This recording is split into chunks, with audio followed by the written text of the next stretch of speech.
grands spécialistes mondiaux de l'IA. Un mot sur votre parcours pour introduire votre intervention, plutôt de la manière dont vous l'avez décrit dans votre ouvrage, dont vous allez sans doute nous parler, plutôt que ce que j'ai pu lire dans les biographies officielles. Pour les Toulousains, un petit clin d'œil, Luc Julia est né à proximité de Toulouse, à Pibrac. Il est ici donc en terrain connu. Je me fais peut-être porte-parole de tout notre auditoire pour vous remercier vraiment sincèrement de votre présence ce matin. Un mot avant de vous laisser la parole. Dans votre livre, vous racontez votre parcours qui éclaire la manière dont vous abordez l'intelligence artificielle. Votre premier rêve, c'était de devenir chercheur au CNRS, objectif accompli après un doctorat en informatique que vous avez réalisé au sein de l'École nationale supérieure des télécommunications. Mais c'est un rôle dans lequel vous vous êtes senti contraint.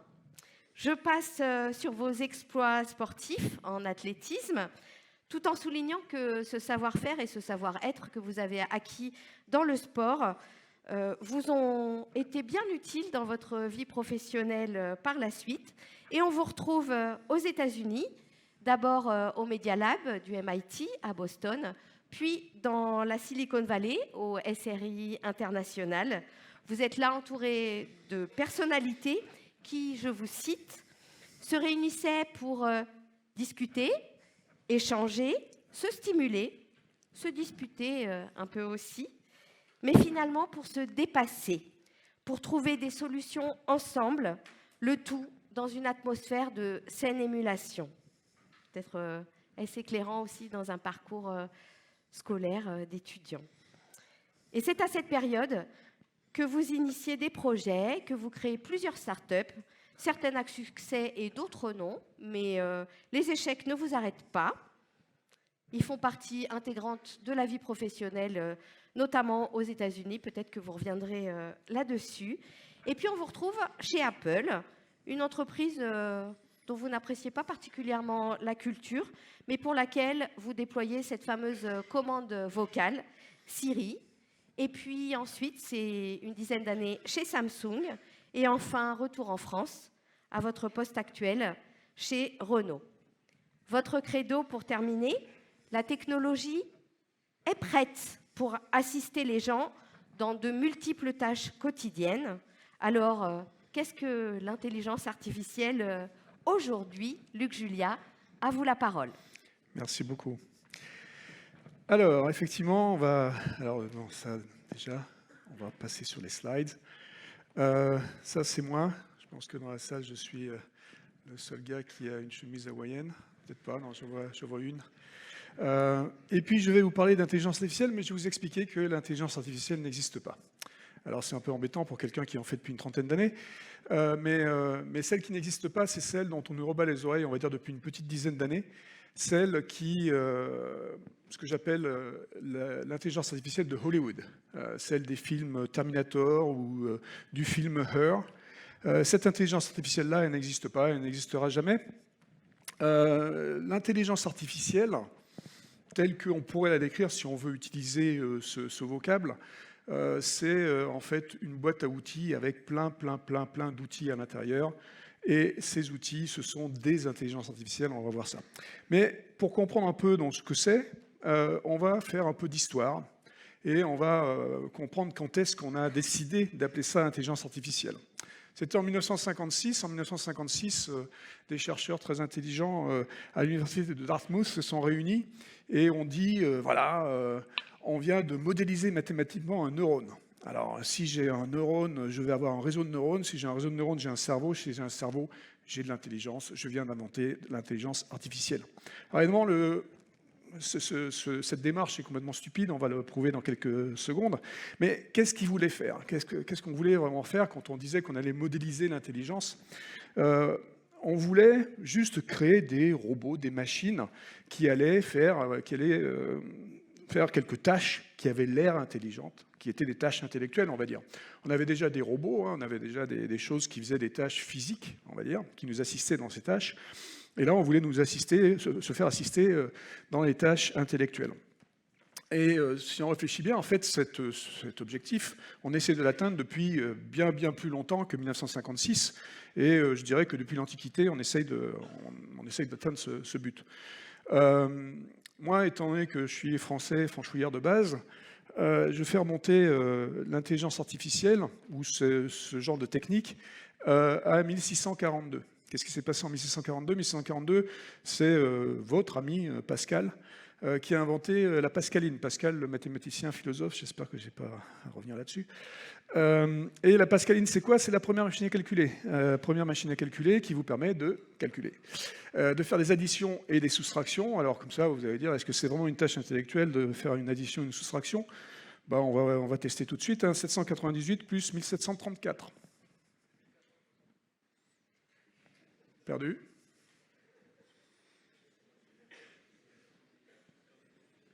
Je suis dans une école d'ingénieurs, là, ça. D'accord. Donc, c'est un peu compliqué, même si c'est que 3 et 4 digits.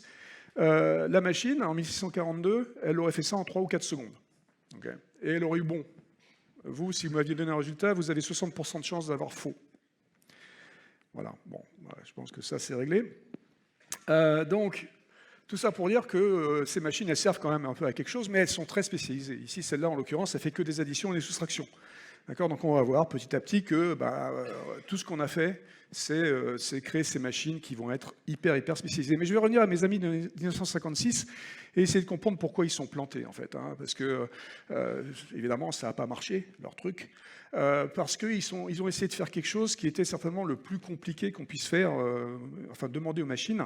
Ils se sont attaqués à ce qui s'appelle le langage naturel. Le langage naturel, c'est ce qu'on fait en ce moment. C'est-à-dire qu'on essaye de comprendre ce que le gars il dit. Il y a une suite de mots et puis on en fait sens. Ça, c'est très compliqué. Ça marche toujours pas aujourd'hui. Vous savez très bien, les Siri et autres Alexa, ça marche toujours pas. Donc c'est compliqué, ils ont échoué. Et ce qui est embêtant, en fait, c'est qu'on s'est rendu compte qu'ils avaient menti. Ils avaient menti dans la promesse. D'accord ?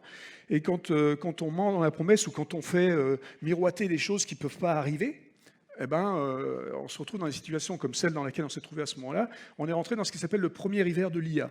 Un hiver de l'IA, c'est quoi ? Il n'y a plus de sous, on ne croit plus les gens, donc on leur donne plus de sous et la recherche s'arrête. C'est un peu ce qui nous pend au nez si on continue à raconter n'importe quoi sur l'IA. C'est-à-dire que si on continue à lire les gros titres des journaux qui disent que l'IA va nous remplacer, que l'IA est extraordinaire, que l'IA ci, l'IA ça, il nous pend un peu au nez le fait on nous a menti, on va couper les budgets et on va arrêter d'en faire. Et ça serait bête en fait, parce que comme j'ai dit tout à l'heure, s'il n'y a pas une IA universelle qui nous remplacerait, il y a plein d'IA. Et il y en a plein, et ce que je vais essayer de vous montrer petit à petit, et je vais essayer de vous montrer aussi qu'elles sont utiles et qu'il ne faut surtout pas rentrer dans un univers de l'IA. Donc il vaut mieux dire la vérité que de raconter n'importe quoi. En gros, quand vous sortirez de cette salle, vous irez évangéliser pour dire que l'intelligence artificielle n'existe pas, mais qu'il y en a plein qui existent.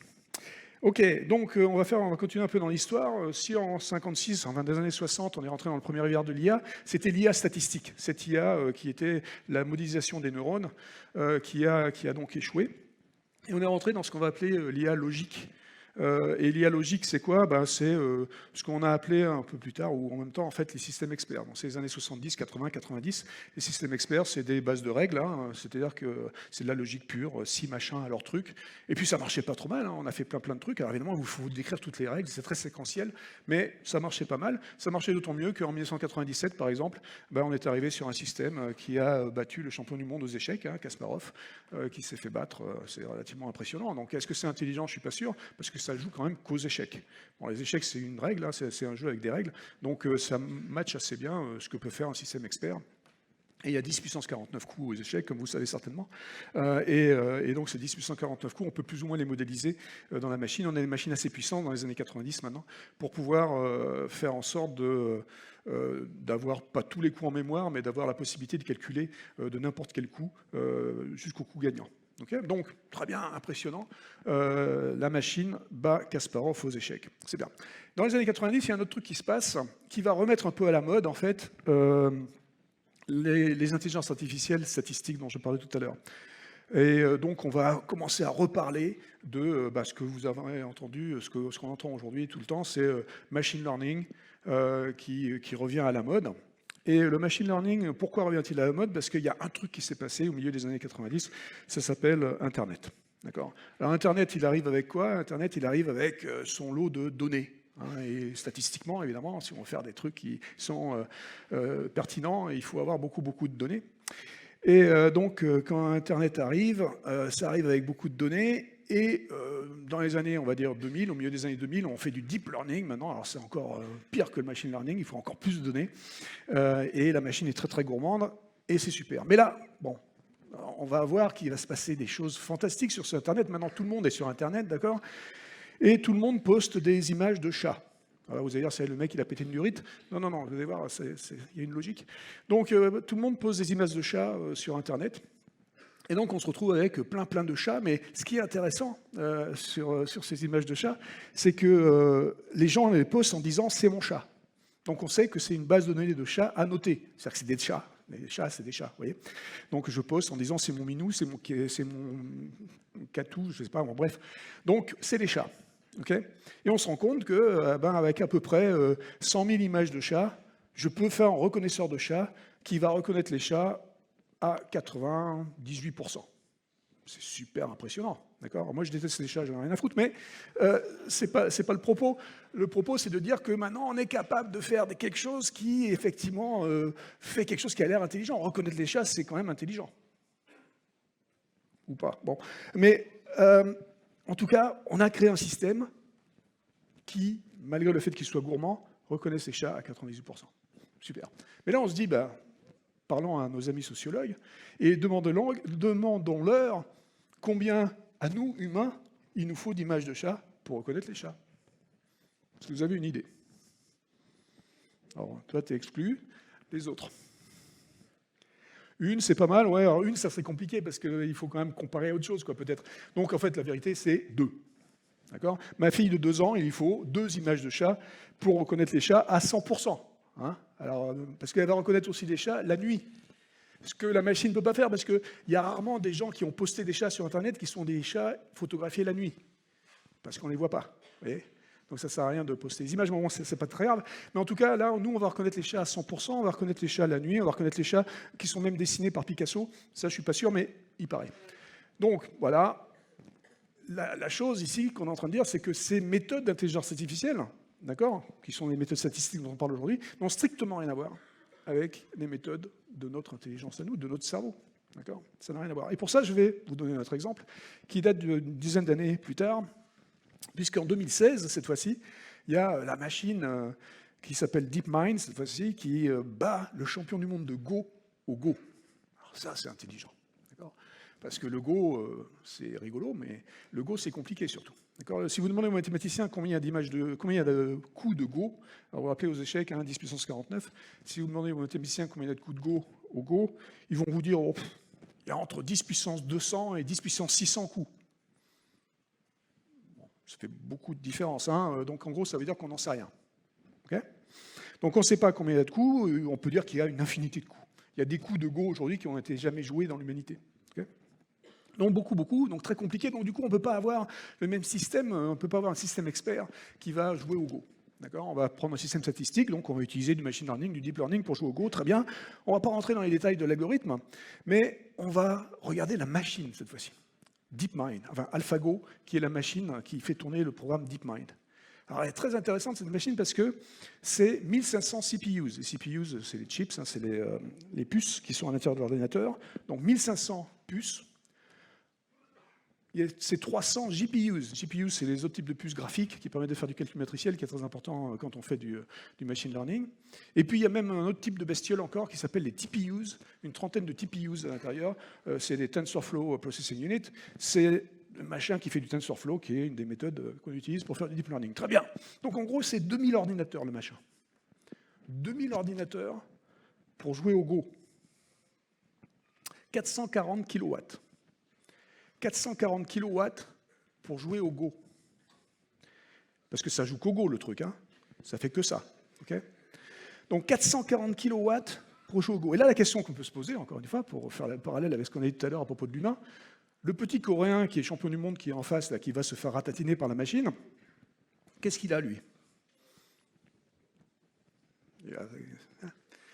Il n'a que ça. Vous savez ce que c'est, ça?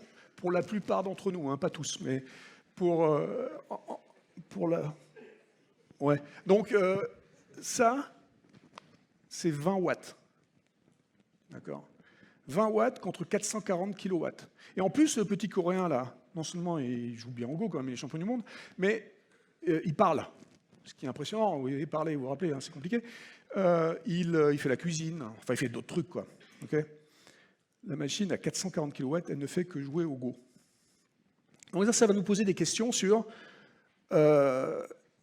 vous savez certainement, votre génération surtout sait que c'est un peu compliqué en ce moment. Hein, l'énergie, tout ça, bon, il va falloir faire attention. Les ressources sont limitées. Donc il va falloir certainement réfléchir à un moment donné de savoir qu'est-ce qu'on veut faire avec ces intelligences artificielles si elles dépensent autant d'énergie que ça. Est-ce qu'il va falloir un moment que la société, nous, vous, choisissions ce qu'il faut qu'on fasse et donc peut-être régulier, etc. On verra ça plus tard. Bon, bref. Je vais passer rapidement pour parler maintenant des données. Et parce que tout ça, c'est des données, hein, on parle de statistiques ici. Et là encore, je vais pointer quelques petits problèmes. Parce que quand on fait des trucs avec des données, par définition, les données sont des données historiques. Hein, je n'ai pas les données de demain, j'ai que les données d'hier. Et quand on fait des trucs avec les données d'hier, c'est que potentiellement, il va y avoir des biais. D'accord ? Parce que l'histoire d'hier n'est pas l'histoire d'aujourd'hui. Et pour ça, je vous donne un exemple qui est l'exemple d'un problème qu'il y a eu en 2016 aussi, qui était un problème avec un chatbot qui a été fait par Microsoft. Alors Microsoft fait un chatbot qui était normalement censé sur Twitter représenter la marque et expliquer que c'était bien d'utiliser les produits de Microsoft, ce qui était très noble hein, comme activité, mais ce chatbot, ils le mettent en ligne, ils ont mis certainement des mois pour le développer, il s'appelle Tai, et au bout de 16 heures, ils sont obligés de le débrancher. Ils sont obligés de le débrancher parce que Tai est devenu le plus raciste et sexiste chatbot de l'humanité. Okay, il se met à insulter les Noirs, il se met à insulter les femmes. Alors là, c'est quand même bizarre, ils n'ont pas fait exprès. Hein, c'est sûr que ce n'est pas vraiment ce qu'ils voulaient faire. Et vous vous dites, mais pourquoi ? Qu'est-ce qui s'est passé ? Ça n'a strictement aucun sens. Les mecs, ils ont mis des mois à développer le machin, ils sont obligés de le débrancher au bout de 16 heures. Alors là, vous regardez un peu potentiellement ce qui s'est passé. Alors évidemment, ils n'ont pas trop communiqué sur les problèmes, mais les chercheurs ont regardé un peu, et il y a deux potentiels problèmes. Premier problème, on dirait bug classique. Quand vous créez un système interactif, vous voulez ressembler, parler un peu comme vous parlez à votre public. Donc là, le chatbot, il est censé aller sur Twitter. Vous avez un facteur d'adaptabilité de la conversation que vous réglez comme vous voulez. Si vous le réglez un peu trop comme le public, il se trouve que sur Twitter, les gens, au bout de 2-3 interactions, ils s'insultent. Donc là, ça a bien marché. Le truc qui insultait les gens. Bon, ça, c'est relativement facile à fixer. Vous changez le slider et vous récupérez le contrôle de la conversation. Ça, c'est réglé. Mais il y avait un autre bug, certainement, qui est beaucoup plus insidieux, qui est un bug que je vais appeler, au lieu d'un bug logique, un bug de data. Et un bug de data, c'est quoi ? C'est que les datas vont être biaisées, justement, elles ne vont pas être bonnes. Dès le départ, le truc était peut-être intrinsèquement raciste et sexiste. Quand on fait un chatbot, c'est une conversation. Contrairement au chat, c'est difficile de trouver des conversations sur Internet, des conversations annotées. D'accord ? C'est compliqué d'avoir des conversations totales où c'est complètement annoté, on sait de quoi on parle, on sait où on est. Là, ce qu'il y a, c'est qu'on a une database qui s'appelle Switchboard, qui existe depuis les années 50, depuis très longtemps aux États-Unis, qui sont des conversations annotées qui parlent de tout et n'importe quoi. C'est des gens qui téléphonent à des call centers et ils parlent de leur machine à laver, de leur voiture, de n'importe quoi. Et donc toutes ces conversations sont enregistrées, annotées, donc ça nous donne des exemples de conversations. Tout le monde utilise ça dans les domaines de la reconnaissance de la parole et autres. D'accord ? Donc effectivement, certainement que Microsoft a utilisé Switchboard. Mais Switchboard, c'est des millions et des millions de conversations. Bon, quand même, pour faire un système comme ça, on n'a pas besoin de millions de conversations, on a besoin de quelques centaines de milliers ou quelques milliers. Et donc, on va prendre un sous-ensemble. Puis là, on va dire, tiens, je vais prendre un sous-ensemble, je ne vais pas m'embêter trop quand même parce que ça me fatigue. Donc, je vais prendre le début de la base de données. Années 50, Alabama. C'est bien, ça fait plaisir parce que des fois, quand j'ai ça, bon. Donc, voilà. Si le truc, dès le départ, il était un petit peu raciste, un petit peu sexiste, il suffit d'une petite étincelle pour... Okay. Donc, les datas, c'est compliqué. Et encore une fois, là, on va parler de régulation plusieurs fois aujourd'hui, mais encore une fois, là, peut-être à un moment donné, il va falloir réfléchir à comment on utilise ces datas, pourquoi on utilise ces datas, et puis peut-être empêcher d'utiliser certaines datas. Mais il faut que nous, la société, collectivement, on décide d'utiliser ou pas. Il faut me donner une petite idée de où j'en suis là, parce que sinon, je vais faire 3 heures. Hein. Oh, c'est bon. Où j'en étais? J'en étais maintenant à un autre problème, c'est qu'on nous dit souvent, on ne peut pas vraiment faire confiance à l'IA, parce que l'IA est une boîte noire. Okay, c'est une boîte noire, on ne comprend pas, on ne sait pas ce que c'est, ça ne marche pas. Ça ne peut pas marcher parce qu'on ne peut pas expliquer. C'est inexplicable. L'explicabilité de l'IA. Vous avez certainement entendu parler de ça. Alors, il y a plein de disciplines qui font qu'on va essayer d'expliquer ce qu'il y a à l'intérieur. Et effectivement, c'est un peu compliqué. Mais je dirais que c'est un peu compliqué comme toutes les sciences nouvelles, comme tous les trucs qui arrivent, on ne comprend pas forcément. Et pour ça, je vais vous donner l'exemple un exemple familial, qui est l'exemple de mathématicien brillant, qui s'appelait Gaston Julia, qui, en 1914, invente ou découvre les fractales. Alors vous, ingénieurs, vous savez ce que c'est que des fractales, mais bon, en 1914, on avait une équation logarithmique qui était absolument magnifique, mais qui, pour le commun des mortels, était une boîte noire. C'est-à-dire qu'on n'avait strictement aucune idée de ce que ça pouvait représenter, tandis que pour les mathématiciens, quand ils voyaient l'équation d'un fractal, ils étaient tout excités, ils disaient « Waouh, c'est extraordinaire, les propriétés de ce machin-là sont extraordinaires ». Mais c'était un tout petit cercle qu'ils comprenaient. Pour le reste, encore une fois, c'était une boîte noire. 1955, 40 ans plus tard, Julia est prof à Polytechnique, et il a un élève brillant qui s'appelle Benoît Mandelbrot. Benoît Mandelbrot écoute bien, part aux États-Unis, on lui file un ordinateur chez IBM, et il rentre l'équation de Julia dans l'ordinateur. Il en profite pour la renommer équation de Mandelbrot, on ne va pas se gêner.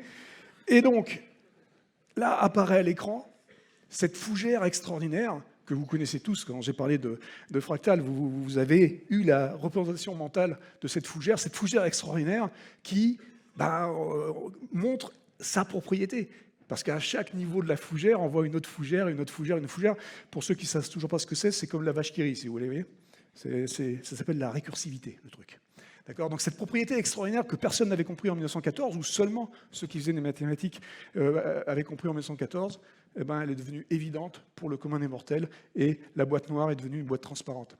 Ce que je suis en train d'expliquer, c'est qu'il y a toujours, à un moment donné, un truc qu'on arrive, les gens qui le font sont capables de l'expliquer, les gens qui ne le font pas, ne le font pas, mais on arrive à faire en sorte de trouver des systèmes qui vont rendre l'explicabilité possible. D'accord ? Donc, je suis persuadé, alors je ne sais pas si c'est dans 40 ans, mais je suis persuadé que petit à petit, on va pouvoir expliquer de plus en plus ce qui se passe dans ces boîtes noires. Et donc, ça va permettre la confiance de ces IA. Alors, tant que je suis énervé, là, parce que vous avez compris que l'histoire de Mandelbrot, ça m'énerve un peu, tant que je suis énervé, je vais vous parler d'un truc qui s'appelle la voiture autonome. Alors, vous avez certainement compris que si l'IA, ça m'emmerde un peu, parce que je trouve qu'on dit n'importe quoi, alors la voiture autonome, je pense que là, on est champion du monde là-dessus. On raconte vraiment n'importe quoi.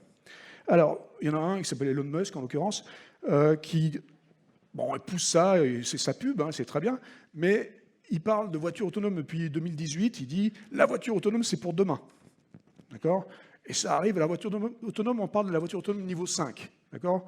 Niveau maximal de l'autonomie, le truc qui va faire tout seul, bien mieux que vous, etc. Donc, mon ami Elon Musk dit « c'est demain », d'accord ? Depuis 2018. Alors vous avez certainement, vous êtes rendu compte que vous n'en avez toujours pas, d'accord ? Mais c'est vrai que depuis, ça se calme un petit peu. À CES, vous savez, c'est le salon qui est à Las Vegas tous les ans. À CES 2018, donc tout le monde disait dans 5 ans, on va avoir des voitures autonomes. CES 2020, dans 10 ans. CES 2021, dans 20 ans. Bon, en gros, moi j'ai une nouvelle pour vous aujourd'hui. La voiture autonome niveau 5 n'existera jamais. Jamais comme jamais. Vous voyez ? Oui, jamais. Et donc, par contre, la voiture autonome niveau 4... D'accord, celle qui est un peu moins autonome, celle qui vous permettra de faire, la plupart du temps, vous serez en situation d'autonomie, mais de temps en temps, il faudra venir l'aider. Parce que la voiture autonome niveau 5, elle n'existera jamais. Parce que la voiture autonome, c'est pas comme un humain. C'est pas comme nous. Nous, on s'adapte. On peut s'adapter à toutes les situations. Mais la voiture, elle n'a pas pouvoir. Quelles que soient les choses que vous puissiez croire. Et donc, du coup, ce que je vais faire là, c'est que je vais vous-même vous le démontrer. Je vais vous le démontrer avec 2 exemples. Un exemple qui marche relativement bien en France parce que les gens qui ont été à Paris, ils ont été au moins une fois dans leur vie sur la place de l'Étoile à 18h. Place de l'Étoile à 18h, c'est extraordinaire. C'est extraordinaire parce que vous foutez une voiture autonome sur la place de l'Étoile à 18h, à minuit, elle est là toujours. D'accord ? Parce que le truc, c'est que la place de l'Étoile à 18h, ce n'est pas du code de la route. Parce que si vous suivez le code de la route, vous n'avancez pas. Okay ? La voiture, elle va suivre le code de la route. Je veux dire, elle est programmée pour ça. Il ne faut pas qu'elle fasse des bêtises. Mais nous, on peut se permettre de faire un peu des bêtises. Donc, on va négocier un peu. Il y a beaucoup de psychologie dans le truc. Hein, il y a pas mal de négociations. Enfin bon. Donc, nous, on va réussir à passer petit à petit. Alors, on est plus ou moins doué. Donc, on va mettre entre 10 minutes et 33 minutes. Mais bon, on va y arriver. La voiture autonome, il n'y arrivera pas. Mais bon, ça, vous avez l'image mentale. C'est bien. Mais je vais vous donner un autre exemple qui est encore mieux et que vous allez comprendre, je pense, encore mieux. Les voitures autonomes, donc, depuis 2012, il y a une compagnie qui s'appelle Waymo, qui est une compagnie de Google, qui travaille sur les voitures autonomes. D'accord ? C'est les plus avancés aujourd'hui, ils sont beaucoup plus avancés même que Musk, mais ils sont aujourd'hui à peu près au niveau 2.7. D'accord ? Donc on est très très loin encore de 4, et puis de 5, parce qu'on n'y arrivera jamais de toute façon. Mais donc, Waymo sont les plus avancés.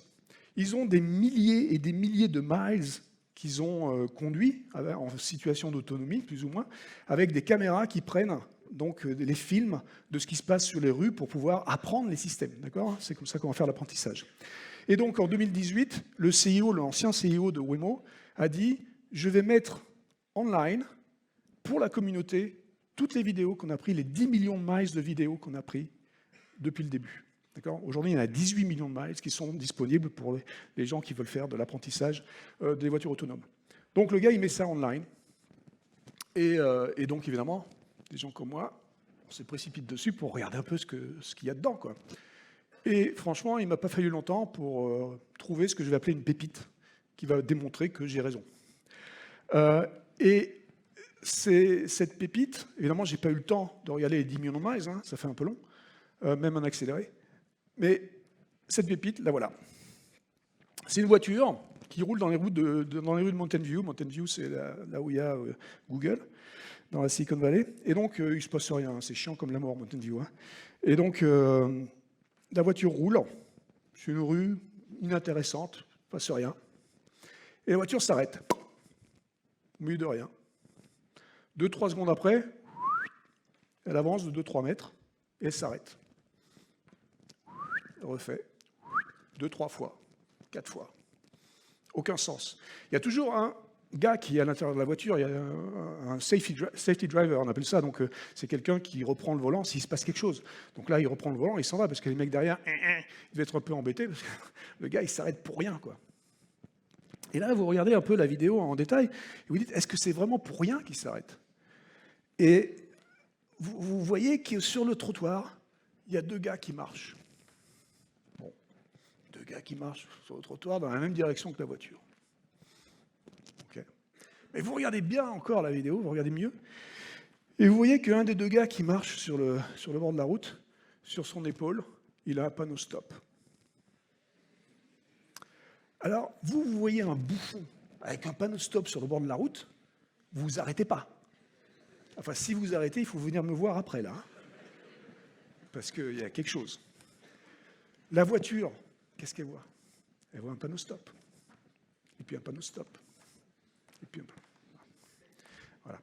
Donc ça, c'est le genre de cas, je veux dire, comment voulez-vous qu'on ait pensé à ça, que ce soit dans les bases de réel, que ce soit même dans les choses qu'on ait pu annoter. Enfin, ça n'a strictement aucun sens.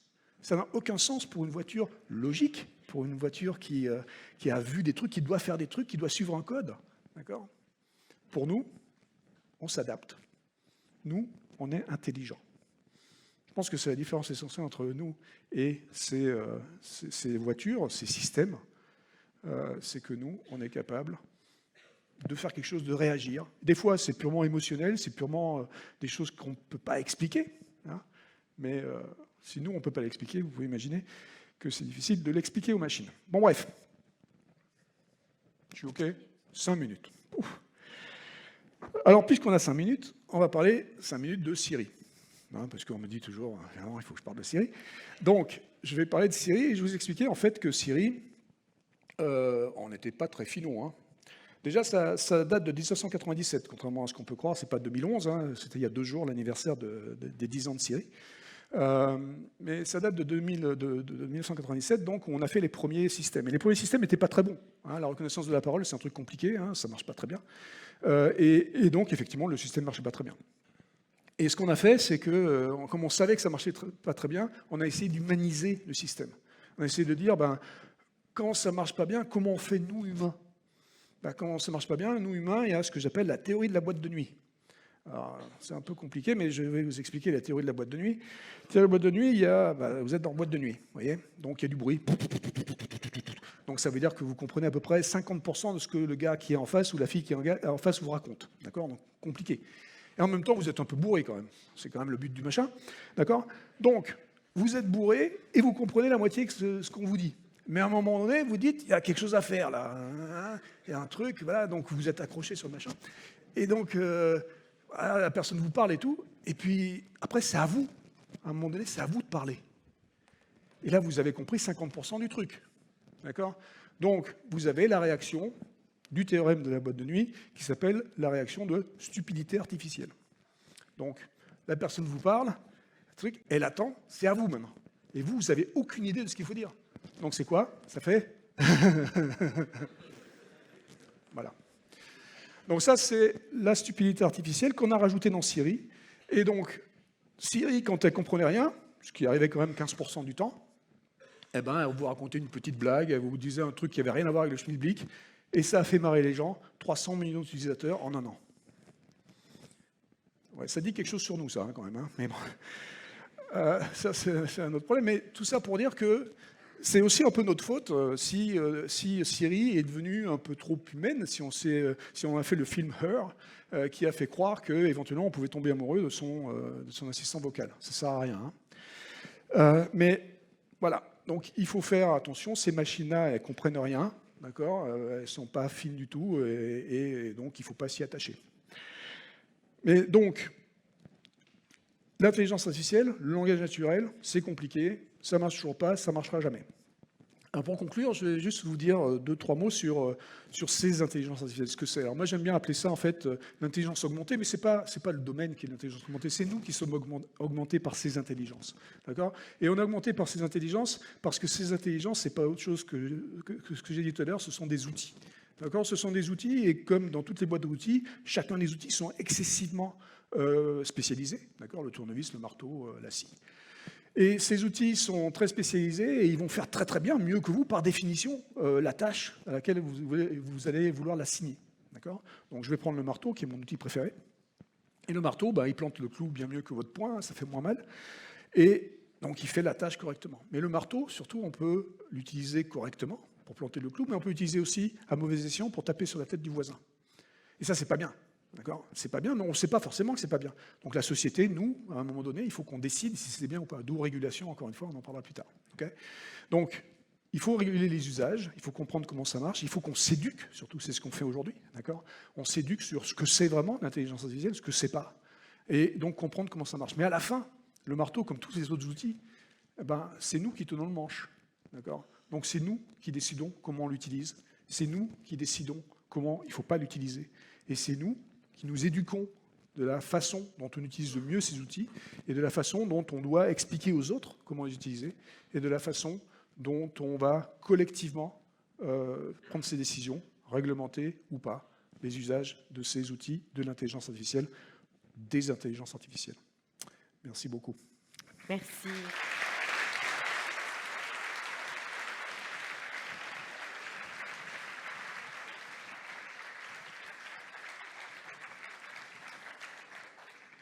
Merci beaucoup pour cette présentation exposée accessible, sincère, authentique.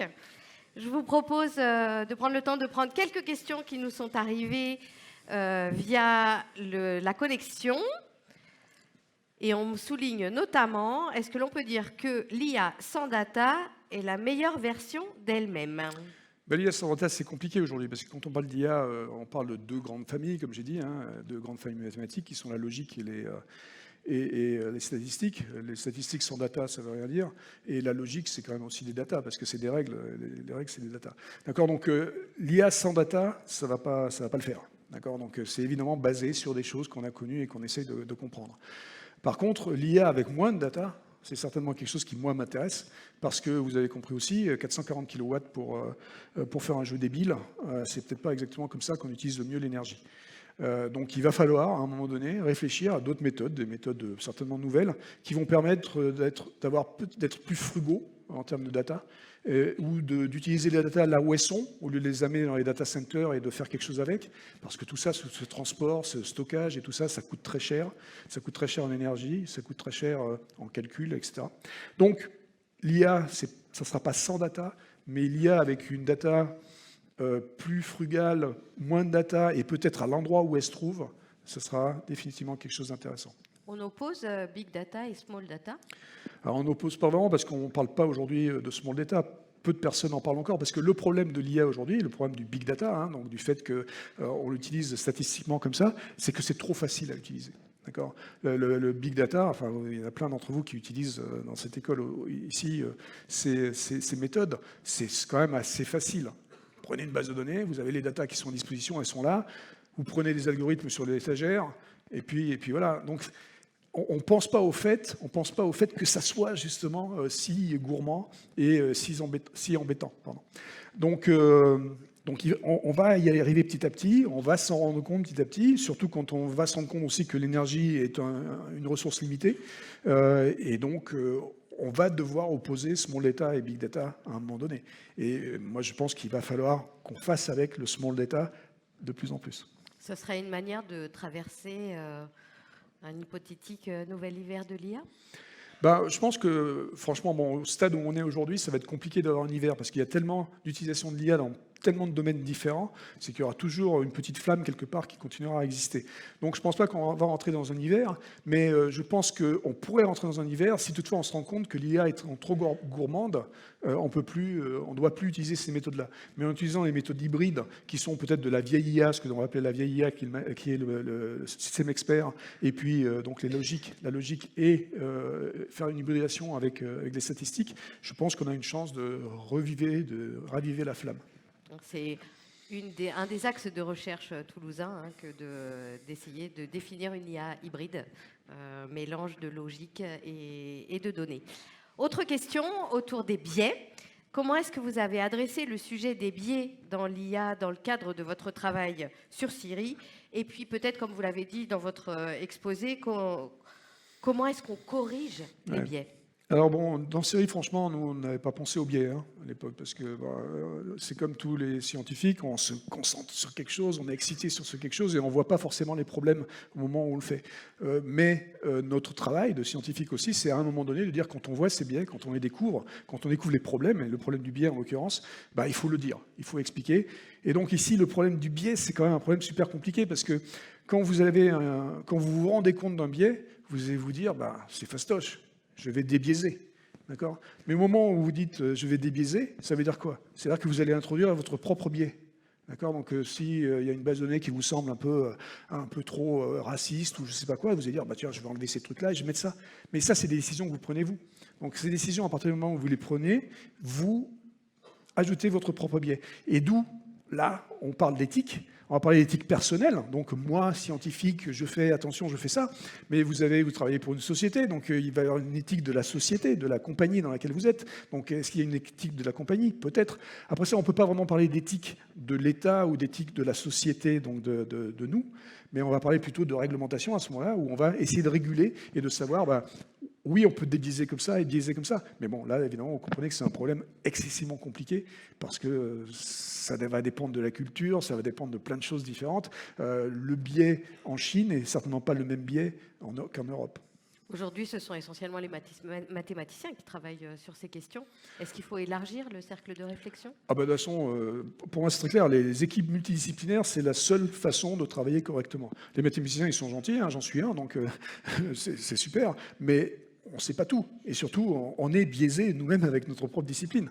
Donc ça veut dire quoi? Ça veut dire qu'il va falloir utiliser et jouer et travailler avec tous les autres parce qu'on est un ensemble de la société. La multidisciplinarité, multiculturalisme, etc., c'est ce qui va représenter le mieux ces systèmes si on décide que ce soit des systèmes qu'on veut que toute la société utilise. C'est ce que vous faites dans vos équipes? Bien sûr, oui, mes équipes sont hyper multidisciplinaires d'une part, mais aussi multiculture, voilà. Et surtout aussi équilibrées, j'essaye d'équilibrer au maximum entre femmes et hommes, par exemple, parce que bon, c'est un problème dans les équipes d'informaticiens, on va dire. Et on a rarement des femmes. Moi, j'essaie toujours d'en rajouter le plus possible, mais c'est compliqué, je ne vous cache pas. Ouais, c'est compliqué. Autre thème, on vous a entendu, et je relais la question qui vient du public. On a cru comprendre que vous appréciez Elon Musk, dit l'un d'entre nous. Que pensez-vous du Tesla Bot? Bon, c'est une vaste fumisterie, ça. Au moins, ça nous a fait marrer. Je veux dire, ça nous a fait marrer. Le mec qui arrive derrière en lycra, qui fait ça, quoi. Je veux dire, bon, ben voilà, c'est bien. Bon, il va certainement faire un bot. Mais quand vous voyez les compagnies qui font des robots depuis très longtemps, c'est compliqué de faire des robots humanoïdes, c'est compliqué, les mouvements, c'est compliqué. Il y a beaucoup de choses compliquées. Mais là, le truc, sa présentation de son Tesla Bot, c'était à mourir de rire. Bon, il va nous pondre un truc, comme il fait d'habitude, ça sera en retard, comme d'habitude. Et puis, bon, il y a des choses qu'il fait qui sont très bien. Les Tesla, elles sont magnifiques, hein, c'est des voitures extraordinaires. Ça redéfinit petit à petit toute une catégorie. Donc, c'est intéressant. Mais bon, lui, essentiellement, c'est pas un gars qui fait de l'IA, hein, c'est un gars qui fait de la promo et de la promo de lui-même.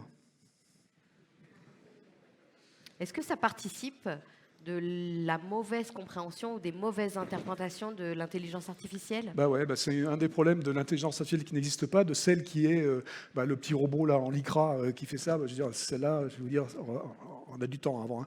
Donc oui, il y a des gens comme ça. Alors c'est les Elon Musk aux États-Unis, hein, c'est les Laurent Alexandre en France, qui racontent n'importe quoi, qui sont absolument pas du domaine.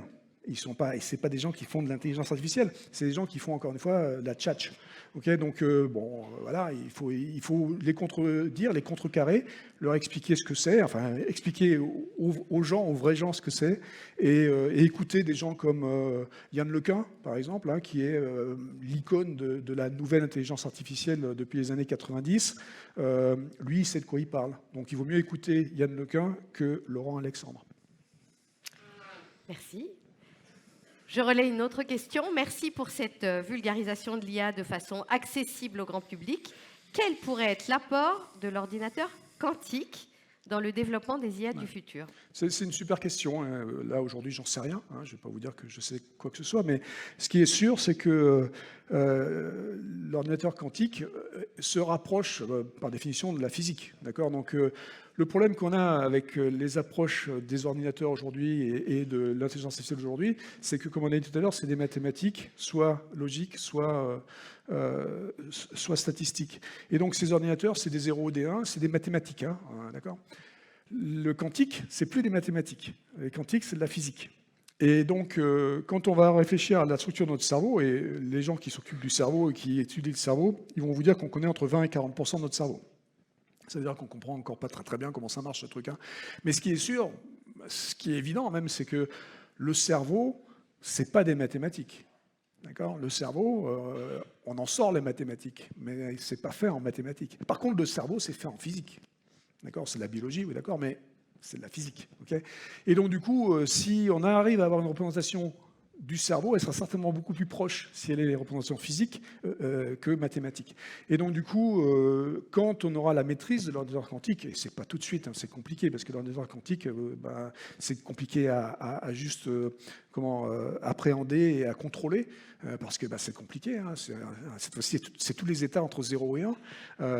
Et donc, c'est super intéressant, c'est super compliqué. C'est des nouveaux paradigmes de programmation aussi, parce que c'est des trucs, c'est pas mathématique, c'est pas ce que nous, on impose comme règle. Mais c'est définitivement quelque chose qu'il va falloir regarder dans le futur. Mais le futur peut être lointain. Hein. Aujourd'hui, pour la stabilité dans l'ordinateur quantique, il y en a certains, il faut être à moins 273 degrés pour être stable, pour faire des calculs. Quand on parle d'énergie, c'est un problème. On va garder les questions suivantes. Elles sont arrivées nombreuses pour le temps de table ronde. J'en ai quand même une dernière. Est-ce que vous êtes optimiste, Luc Julia? Est-ce que l'IA va nous aider à construire un avenir désirable? Alors moi, je suis optimiste parce que l'humain va nous aider à construire un avenir durable en utilisant les outils, dont les intelligences artificielles. D'accord? Donc oui, je suis optimiste. Je suis optimiste parce que je sais qu'on peut s'éduquer, parce que je sais qu'on peut apprendre des choses et on va apprendre à comment utiliser les trucs correctement. Et on va continuer à développer des outils qui seront utiles dans les tâches qu'on va s'assigner. Et à un moment donné, on va décider aussi de ne pas utiliser des outils parce qu'on considère que la société n'en a pas besoin et qu'on ne devrait pas les utiliser. C'est ce qui s'est passé avec la bombe atomique, plus ou moins. Mais à un moment donné, on a décidé que ce n'était pas une bonne idée de continuer la course. Bon, en espérant qu'on ne fasse pas d'essais catastrophiques en la matière. Merci beaucoup, Luc Julia, pour votre intervention.